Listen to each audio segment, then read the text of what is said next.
Let's turn to yesterday's impeachment hearing before the House Judiciary Committee as Democrats struggled to get answers from former Trump campaign manager Corey Lewandowski. The hearing lasted more than 5 hours and was contentious as Democrats attempted to get more information on a key part of the Mueller report.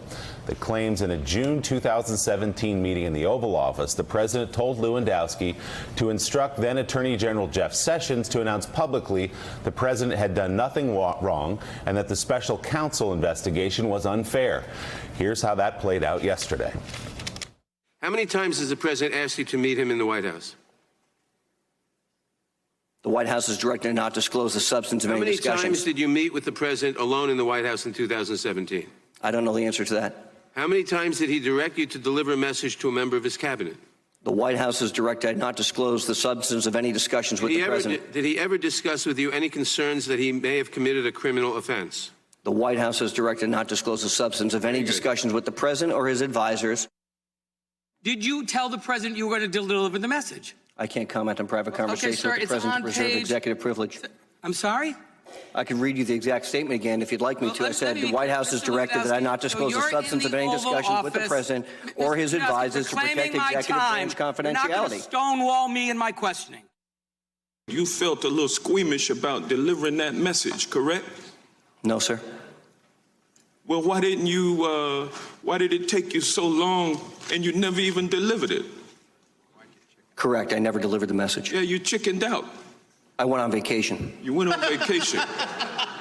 And so you put the message in the safe, in your home for safekeeping, correct? Before you went on vacation. I took my kids to the beach, Congressman. Didn't you think it was a little strange that the president would sit down with you one-on-one and ask you to do something that you knew was against the law? Did that strike you as strange? I disagree with the premise of your question, Congressman. You weren't a policeman? I didn't think the president asked me to do anything illegal. You didn't think it would have been illegal for you to ask Mr. Sessions to drop the investigation and to just go on to future presidents and omit everything with this president and go ollie in free? We're going to start with the next one about colluding with Russia. You didn't think that was illegal to obstruct justice? Congressman, the president asked me to do anything illegal.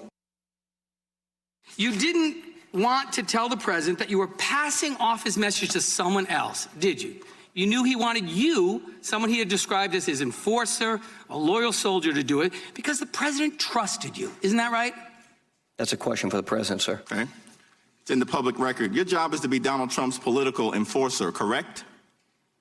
No, I don't believe so. Let me ask the question another way. Are you the hit man, the bag man, the lookout, or all of the above? I think I'm the good-looking man, actually. 5 hours of that yesterday. There was also this exchange between Lewandowski and House Judiciary Counsel Barry Burke. My question to you, sir, is on national television, did you lie about your relationship with the special counsel and whether they sought your interview? I don't know. Prior to the Mueller report being published in redacted form, did you ever misrepresent what you did on behalf of the president?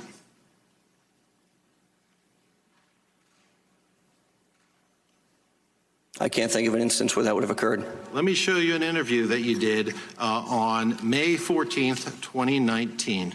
I don't ever remember the president ever asking me to get involved with Jeff Sessions or the Department of Justice in any way, shape, or form ever.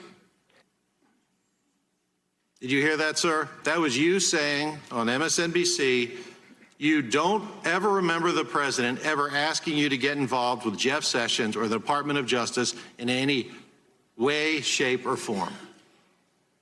That wasn't true, was it, sir? I heard that. And that was not true, was it? I have no obligation to be honest with the media because they're just as dishonest as anybody else. So you're admitting, sir, you were not being truthful in that clip, correct? My interview with Ari Melberg? Yes.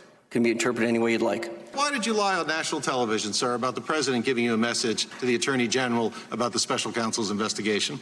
I don't recall that particular day and my mindset at the time, so I couldn't answer that.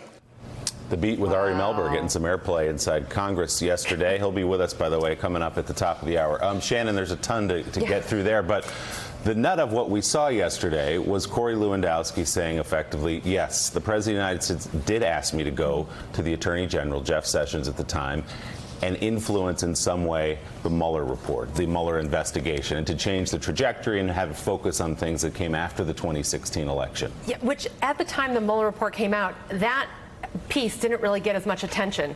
And I remember at the time, maybe a day or two later, saying to my editors, we should really do a story on Corey. Let's do a Corey story. So we finally did a sort of separate story on Corey, because I think we were all reading through it. We got to the Don McGahn stuff. There were so many sort of, shocking pieces in that volume, too, that this Corey Lewandowski piece got lost. But yeah, that's really one of the clearest moments that could be argued is obstruction, because the president was actually directing Lewandowski to go to Jeff Sessions and tell him to end an investigation and to publicly clear him. And I'll also note Lewandowski keeps citing executive privilege here and keeps bringing up the fact that the White House has asked him not to answer questions. I cannot find a lawyer either friendly to the president or unfriendly to the president who says there is any grounds for the White House to be making this executive privilege claim. Executive privilege protects the executive branch. Right. Once information leaves the executive branch, either the White House or the Justice Department, outside the executive branch, so to Corey Lewandowski, who is not in the executive branch, then the executive privilege claim is gone. It has now left the executive branch, so you can't bring it back in and cite executive privilege. So there's no grounds for that. So essentially, he is not being truthful to Congress. That could be seen as obstruction by the White House instructing him not to answer these questions. They are now trying to obstruct the House investigation. So a number of pieces here that I think, even though this seemed like a circus, if people were to get back and sort of get into the nuts of it, you still see that obstruction of justice case being built. It was a circus. Kurt Bardella, look, throughout the day, he was a mini Trump. You can speak to Corey Lewandowski in real life, and often you can see someone who doesn't seem like Trump. But in front of the cameras, he was playing for an audience of one. He was rude. He was insolent. He was stonewalling, and then ultimately was revealed to be a liar after being shown that he went on a national TV show, Ari Melber's. It's not like a camera was shoved in his face, and he chose to lie to the American people. That's what we discovered yesterday. It was a circus, but we learned something about Corey Lewandowski and his ability to lie to the American public for the President of the United States. So my question to you is, at one point, since this is a reality show, and since that's the game that the Trump Republicans are playing, why wouldn't any of these committees charge him with contempt? Why wouldn't these levers are there? Why not force some answers from some of these people who refuse to give them and are using, quite frankly, fake reasons not to give them? You know, Mika, this was what was so frustrating to me watching the hearing unfold yesterday. As someone who used to spend years of my life helping choreograph hearings like this, I can tell you, back in the Republican days, if we had had a witness come before us who was this hostile, who was this obfuscating, who was downright disrespectful to the entire proceeding, we would have held them in contempt within 5 minutes of that proceeding. In real time.